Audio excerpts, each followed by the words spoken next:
Good evening and welcome to the Legion Cantina. In today's episode, we'll be running through all the different factions in Star Wars Legion, as well as the battle forces that you can take within those.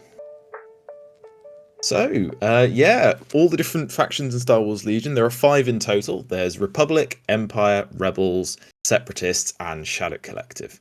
I'm going to be going through each of them in not too much detail, but just giving you a quick overview of what kind of playstyle each of them tend to favour, what models are available in each of them, and also within those there are things called battle forces, which basically represent specific times or like specific battles in the Star Wars universe that give you sort of more specific rules and list building in order to recreate those moments.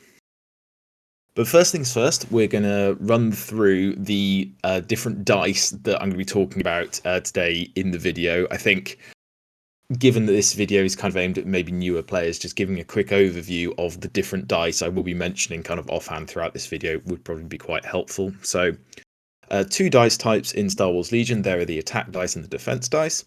Attack dice are 8-sided, defense dice are 6-sided. And within the attack dice, there are 3 different dice colors. There are white dice, there are black dice, and there are red dice.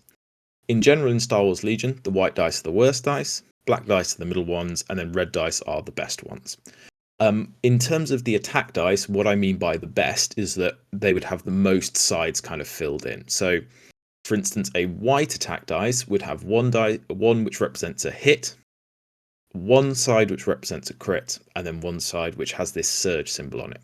Now, some units may convert surges, and some units may not convert surges, and some units may convert offensive surges, but not defensive surges, and things like that. So, for instance, on a white dice, your odds of hitting are 2 in 8, because you've got your hit and your crit, which will convert into damage.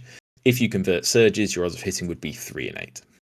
And then for a black attack die, they get slightly better. So they have 3 hit symbols, 1 crit symbol, and 1 surge symbol. So again, if you don't convert surges, your odds of hitting are 4 in 8.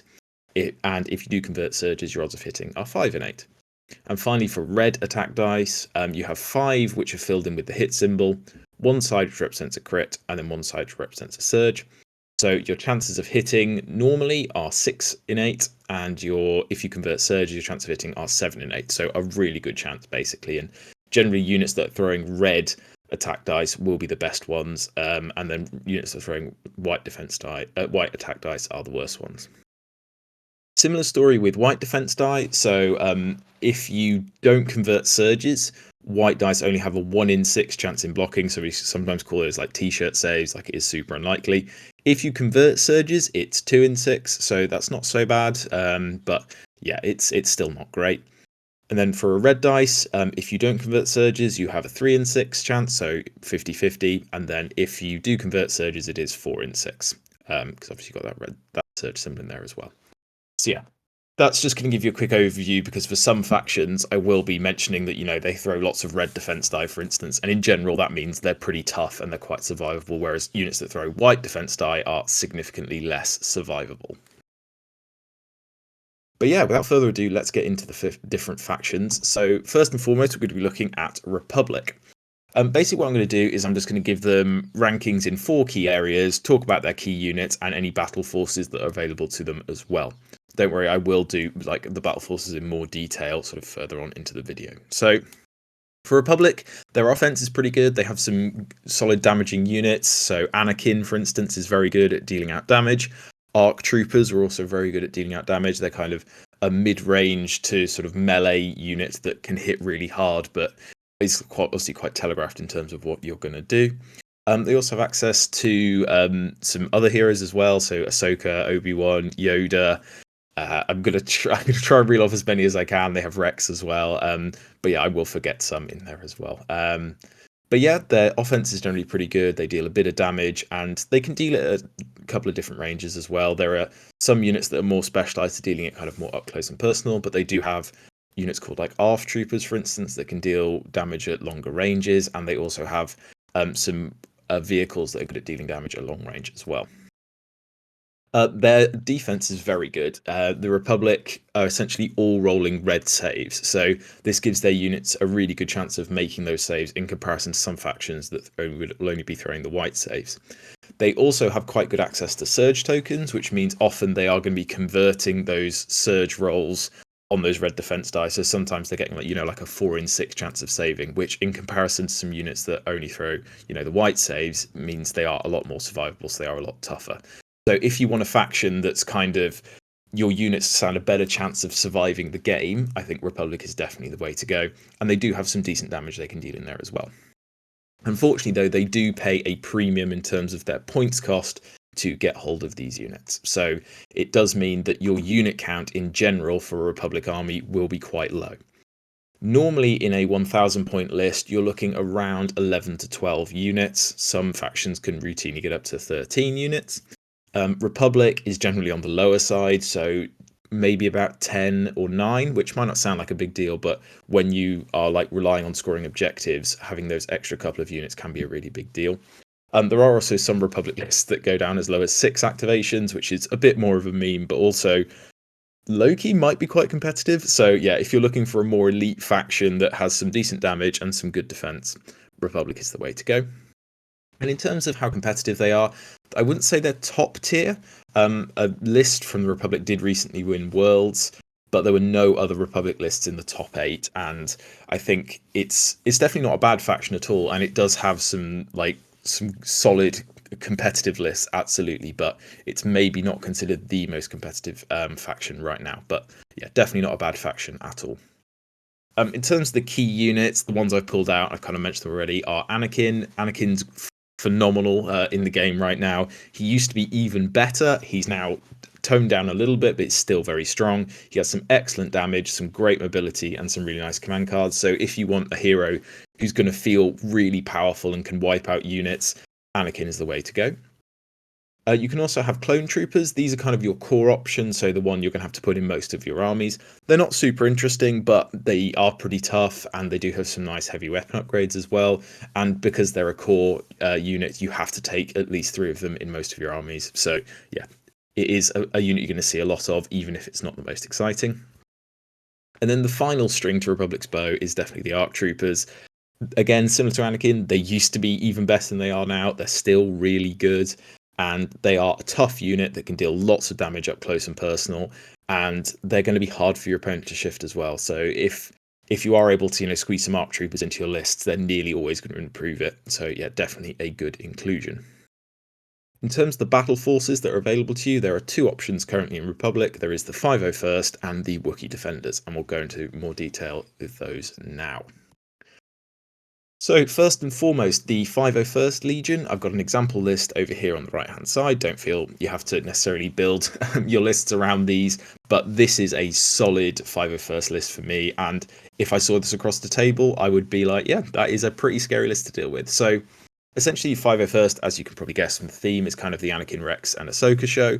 Ahsoka was recently added to this, and she is still she's still quite fresh, but I think will definitely have a niche within a lot of Republic lists going forward, whether it's in her hero form or in kind of an upgrade that you can see here I've kind of attached to a clone trooper infantry squad. She basically gives them lots of damage and a keyword called charge that lets them make a free attack after you move, so you kind of get an extra action for free basically. But yeah, essentially the 501st is what you would kind of imagine a Republic list to be anyway, but with just a few nice other options. So it tends to be quite infantry based, but it does have access to some good vehicles as well. It's got access to something called the AT-RT, which is a solid walker that can do plink damage off at long range. But yeah, it'll tend to be lots of arcs, Anakin, Rex, and some clone commandos in there as well. It's tough, it deals a decent amount of damage, and yeah, it's always going to be a solid option to have in your locker. It does have a battle force box. They're no longer, as far as I'm aware, in production, but there are some of them out there. I had a look, and all the ones I could find were like $200 plus, and they are a little bit tricky to get hold of, but they do exist. In terms of what the battle force box offers you, it contains Anakin, 3 ARC troopers squads, 2 clone trooper squads, and an AT-RT. Note, for all of these Battle Force boxes, they are the old models, not the new sculpts. So these are kind of legacy units rather than the updated stuff that you will see now. So just bear that in mind if you are looking to purchase them. But even at $200, I think these are still a pretty reasonable deal. Like, getting all of this stuff is pretty good. It's not like a massive discount, but it's pretty solid and will absolutely give you the bones of a Republic list. It would give you a recon force, for instance. So that's the 600-point version of the game right away. And that could be a really good way to start. Essentially, the reason 501st is kind of considered a bit more meta, although I wouldn't say it's, you know, the peak of the meta necessarily, is just because it gets rid of the core tax, which is a bit of a problem in GAR. Basically, the clone trooper infantry aren't that good in Republic right now. Sorry, I'm using Republic and GAR interchangeably. GAR is Galactic Army of the Republic. I probably should explain that at the start, but yeah, essentially, clone trooper infantry isn't the strongest part of the GAR faction, so having to take less of them, which is one of the nice things about having the 501st Legion, is quite cool. I'll put the link to all the Battle Force rules down in the description, just so you can go and read these for yourself, because otherwise the video would be even longer than it's already going to be. Essentially, with the 501st, I think it's easy to learn, hard to master.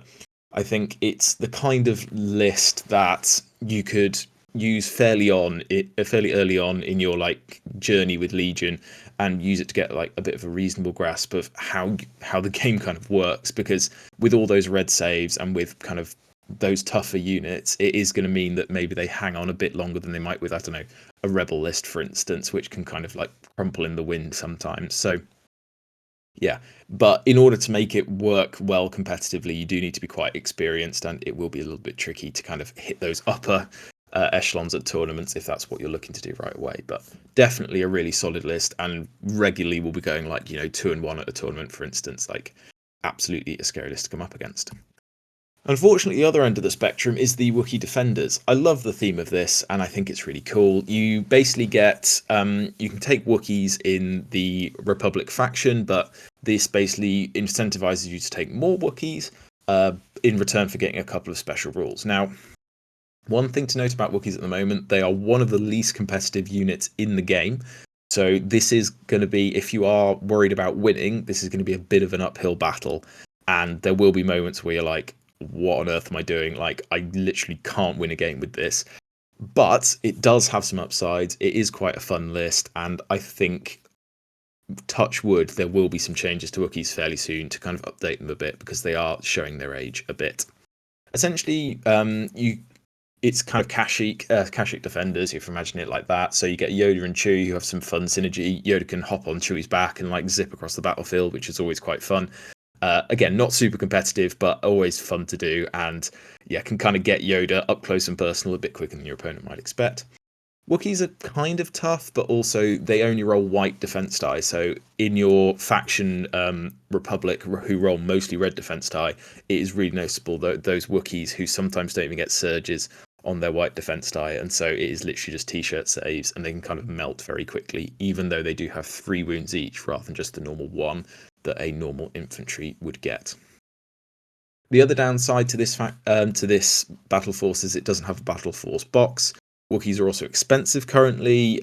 You can take them in multiple factions, so Wookiees can also be played in Rebels. They don't have a battle force in Rebels, but at least, you know, you are, if you do ever want to, you know, divert into Rebels further down the line, you'll have some units that you could use there as well. But yeah, Wookiees are expensive, and this would be a pretty expensive list to build, even though it is quite low activations. So you can see here where it says 9 activations, that just means you've got 9 units, basically. And finally, they have these things called the Fluttercraft, which you would have seen in Revenge of the Sith with those like wings on the back. Those do exist in the game. And again, they're super fun, quite difficult to use, but super fun. And I think overall, like, this is just a really thematic battle force, but unfortunately, in terms of like competitive play, it's one of the lowest down you can imagine. And even if you're a really good player, it might be quite difficult to get wins with this list. Moving on to the next faction, we're going to be talking about the Separatists. They are my least favourite faction, and that's me introducing some personal bias right away. I just struggle with Separatists sometimes, but a lot of people really enjoy playing them, and they do have lots of cool characters and stuff like that. So this is a lot, just, you know, this is me being salty rather than anything else. But yeah, in terms of the Separatists, they don't have the best offense in the world. They have some decent damage outputs, like Dooku can do some really good damage. They have the B2 super battle droids that can deal some really good damage.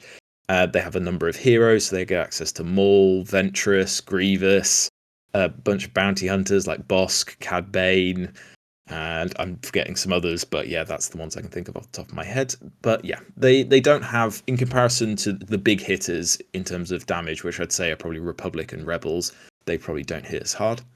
Their defense isn't bad. They tend to have more white saves, but they tend to have units that either have lots of numbers or lots of wounds in the case of like an Aqua Droid or a Droideka. So they kind of have like defensive tech to kind of get around having those poor saves. So even though they don't have many red save units, they are still pretty decent on the defensive side.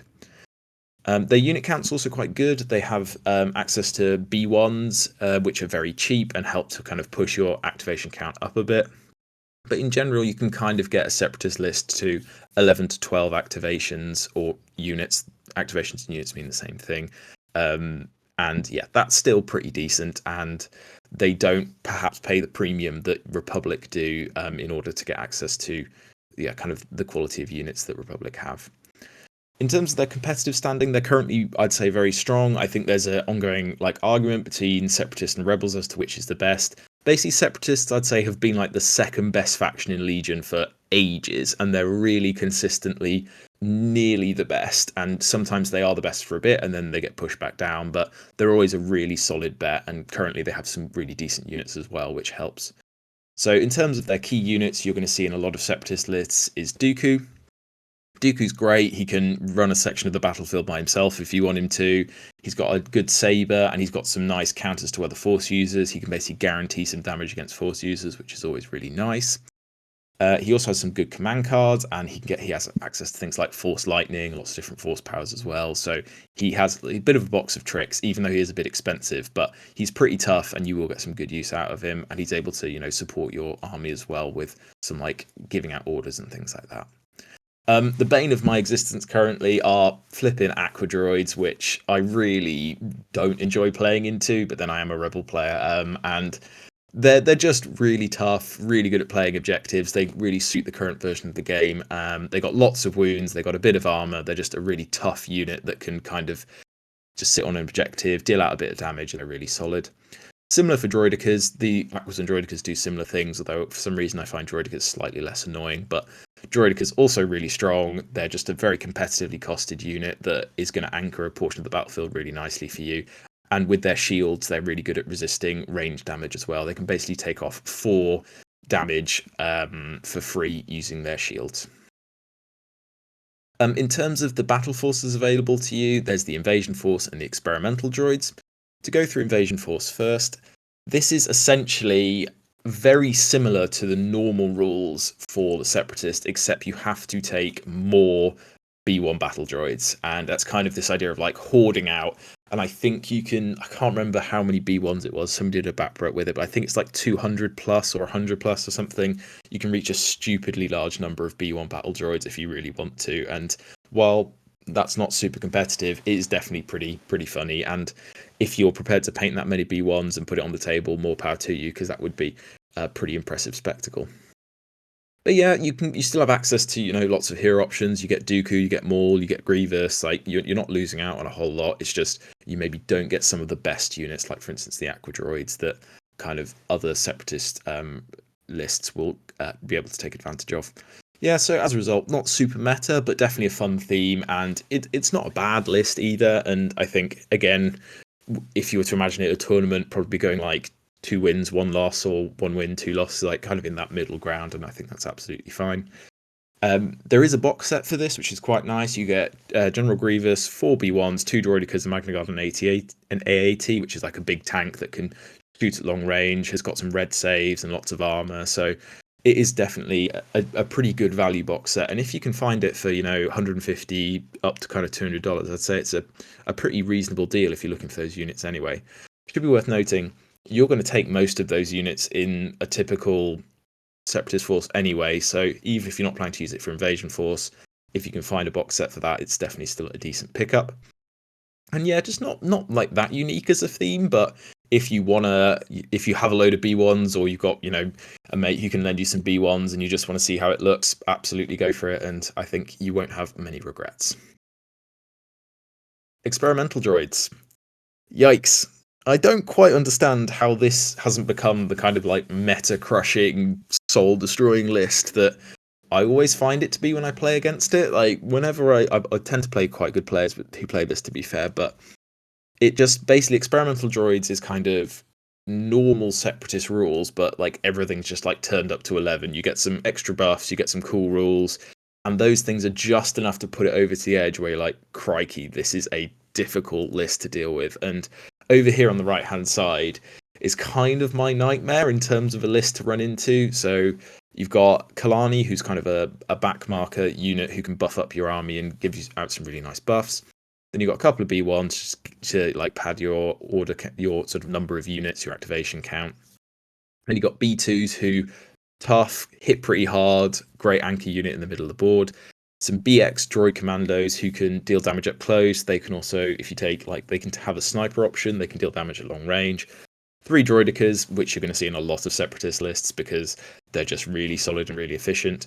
And then 2 persuader class tank droids, which you'll more commonly heard called the snail droid. Basically, they have loads of wounds, they get access to loads of defensive tech, and they can deal some pretty good damage at range as well. And yeah, it's just an obnoxious list. Like, this is a list that doesn't necessarily deal like crazy damage, but it's enough to be super annoying, and it's actually really hard to get through a lot of this army because they just have really good defensive tech to be able to remove a lot of plink damage. And I think this is a more meta option, and I think yeah, I don't know if it's going to be meta just yet, but I wouldn't be surprised if at some point in the future experimental droids gets very, very strong. Worth noting again, there's no battle force box for this, and some of the units are a bit expensive, so if you are committing to this, maybe try and find some other boxes to kind of help you build stuff. So whether you start with the starter box, for instance, for the Separatists, and that gives you, some B2s, some B1s. That would really help you along the way with this. But yeah, it would be expensive to buy all of these units kind of individually. But yeah, I think this list is maybe on the more extreme end. You don't have to take 2 snail tanks, for instance, but this is just, something I wanted to share. Let's talk about Empire. Man, this is sad. It used to be my nemesis, Empire, back in the day. Back when, people were running around with Vader and Palpatine and just absolute destruction was being carved out all over the place. Empire is now the least competitive faction by quite some way. And even some of the best players in the world are kind of like struggling to make Empire work at the top level, which is a bit sad to see. In terms of their offense, I'd say similar to Separatists. They have some units like an ATST or a Vader, for instance, who may be a bit like, a Dooku, who can deal out some really solid damage. But again, you pay quite a lot of points for them. So while you can deal out some really strong damage, it does come at a cost, and it's hard to kind of stack the damage in a way that maybe a Republic or a Rebel list can. So don't expect your Empire list to deal out loads of damage and be wiping units off the board. Their defense is pretty good. On the whole, your army's going to be rolling red saves. Even your basic troops get access to red saves, which is always nice. And I think it is one of the benefits of Empire is they are a bit more like sticky, for want of a better word, even if you don't necessarily have the best offense to kind of back it up. In terms of your unit count, I'd say you tend to be fairly similar to Republic. It maybe is on the slightly higher side, but then also there are some Republic lists that can push like 11 or 12 activations. So I'd say similar to Republic on that kind of lower end of your activation count. And there are some Empire lists that will be like 9 or 10 if you really take some quite elite units. In terms of their competitive side of things, as I've said, they're really bad. I think this is one of the factions that is just in a bit of a rough place at the moment, and while they probably will get balanced at some point in the future, as of making this video, they're not in the strongest place. Their key units, right now, Vader is pretty much running the show by himself. He doesn't have a whole lot of support. Krennic is a really nice supportive commander, so he's worth including if you can get hold of him. Same with Veers. I'm a bit of a sucker for Veers. I really like... You can pair Veers with like an ATST, for instance, and that's a really solid combo. He can like buff up your ATST to make it deal more damage.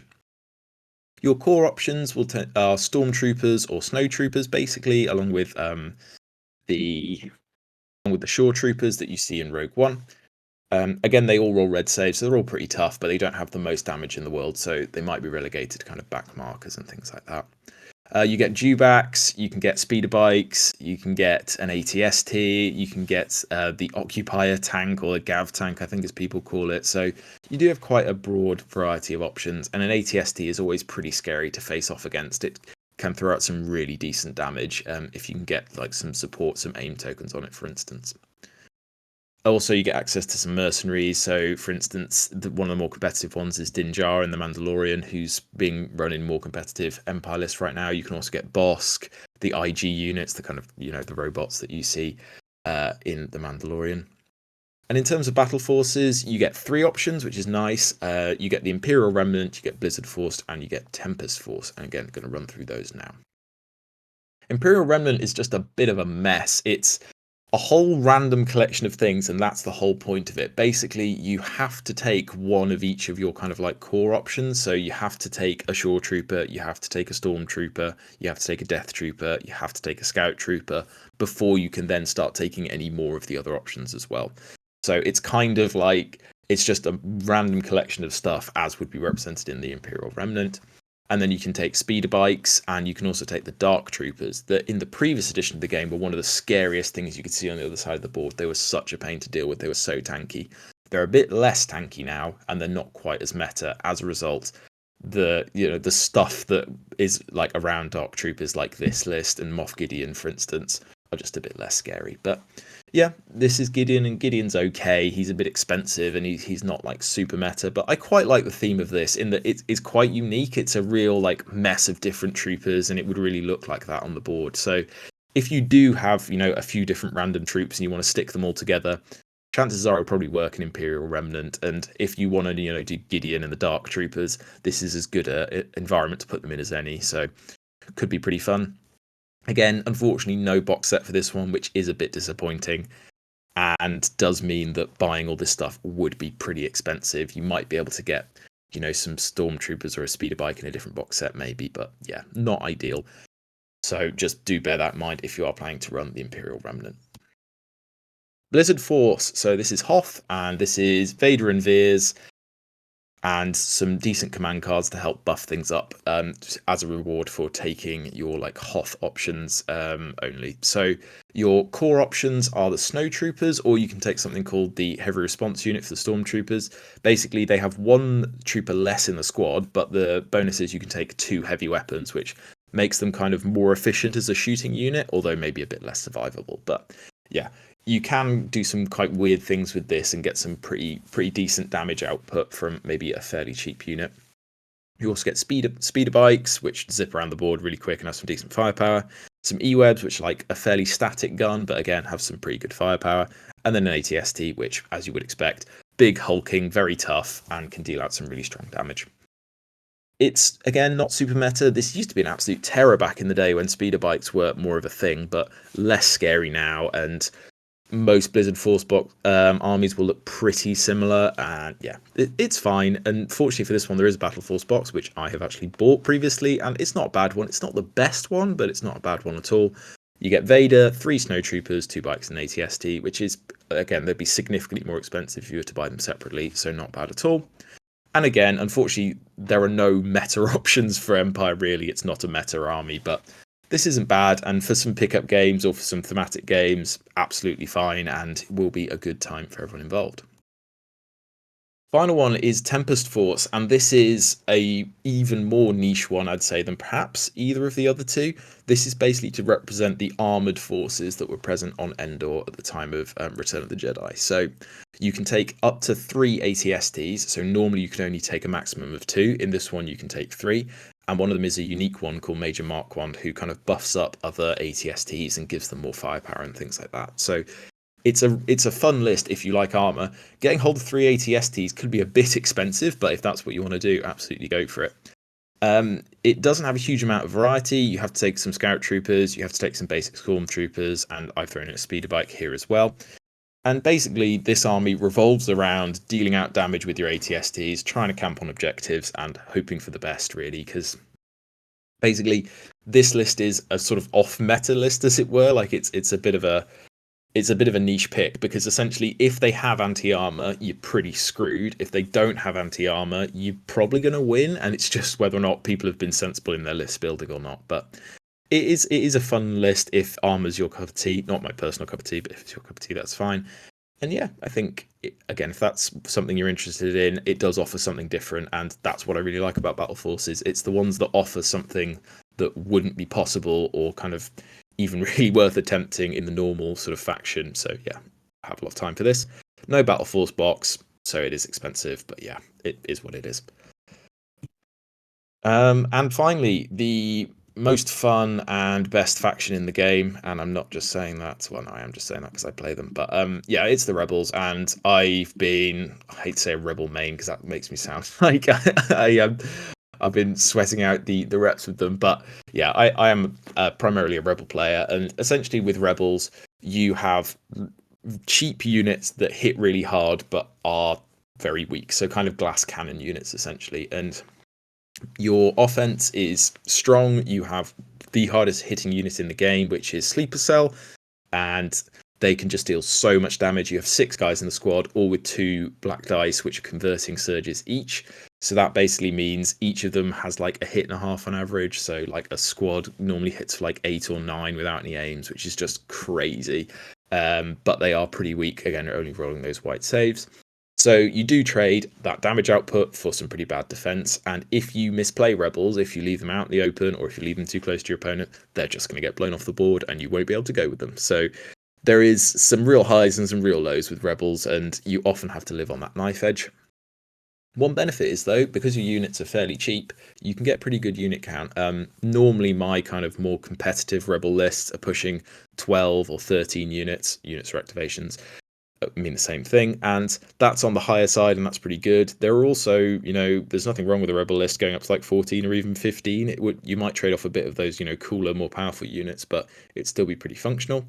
And competitively, it's arguable that maybe Rebels are the best faction in the game right now.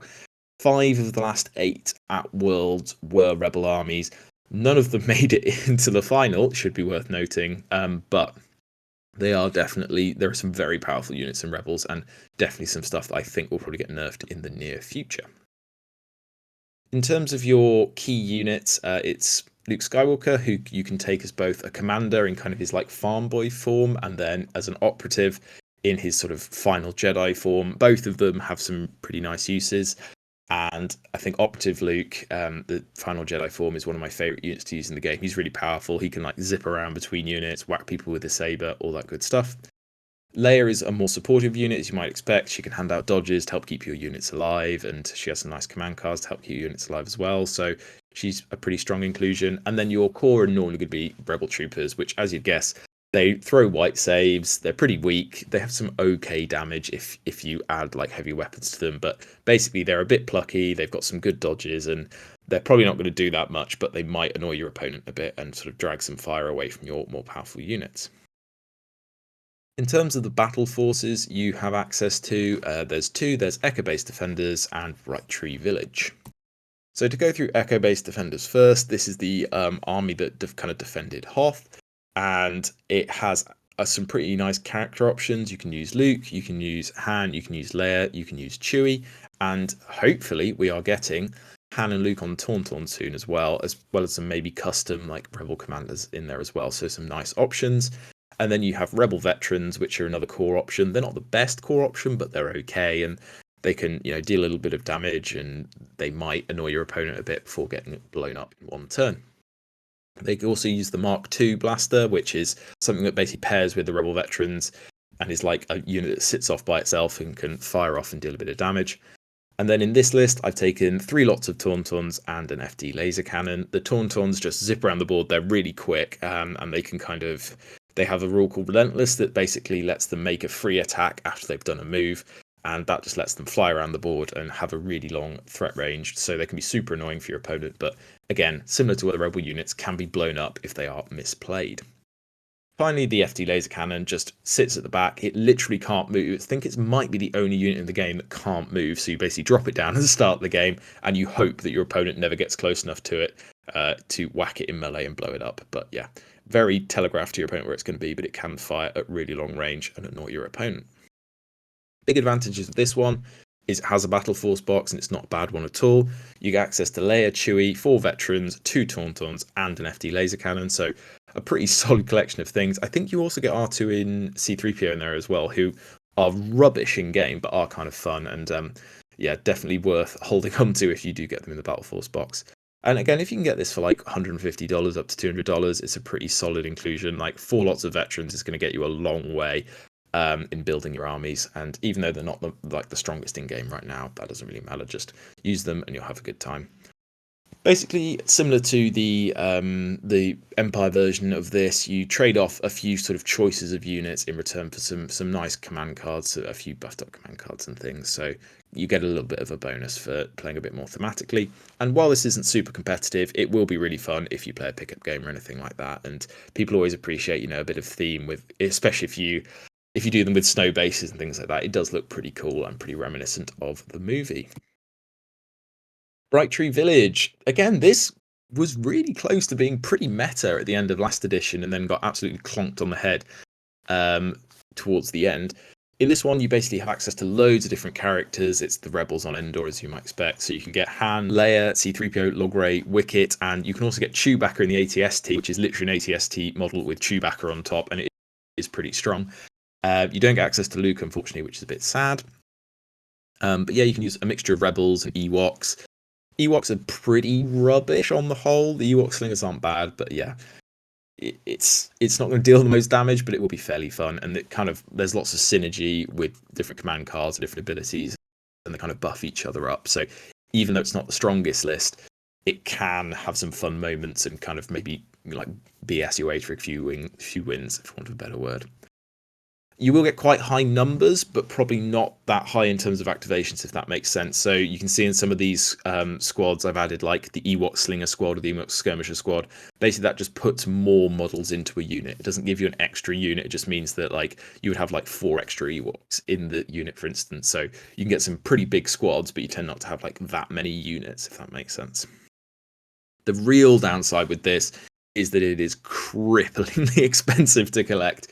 Ewoks are like 30 or 35 bucks for a box, and you only get 8 in a box. So for this, you'd probably have to buy like 6 boxes. So that's already nearly 200 on just Ewoks, and then you have to buy the other stuff. Like, it's so expensive. So unless you can find some cheap 3D prints, or you can find a cheap way to collect Ewoks, it's going to be a bit pricey, unfortunately. Super fun, but I think that might be one of the main reasons why you don't see this out there super often. It's not that meta right now. Like, we didn't see any Ewoks really at Worlds or go particularly far in Worlds, but I could believe there are some decent like synergies, and there's possibly a competitive list in there. It probably just needs like more people to use it, but in order for more people to use it, probably has to get a bit cheaper. So yeah, if you have this, I think maybe it could be pretty strong, but yeah, the cost is a bit of a barrier, unfortunately. And that Chewie ATST is also pretty strong because it gets Surge to Crit, which is pretty nice on a big dice pool like the ATST is firing. And the final one, the one that is it's sort of alive and dead all at the same time, is Shadow Collective. It's not received that much support from AMG, and I don't know how much support it will receive going forward, but for now it is a faction, and I really like it as a faction. I think it's cool.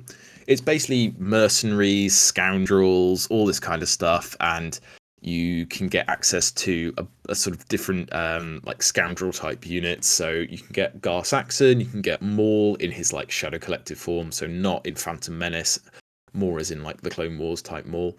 And then you can get like so your troop options are Black Suns, which are up close and personal, deal loads of damage, but are pretty expensive, or Pikes, who sit a bit further back and can kind of plink damage off.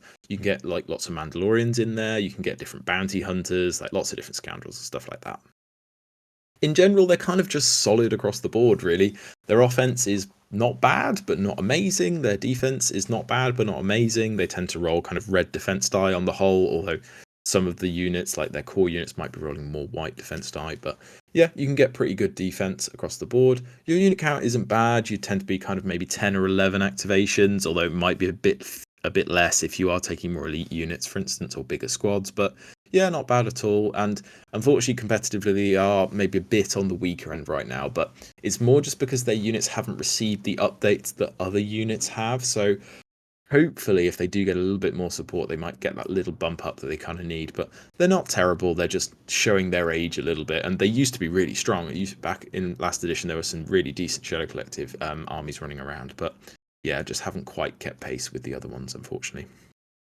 They don't get any battle forces. They are in themselves weirdly a kind of battle force, and you do have a battle force box that you can collect.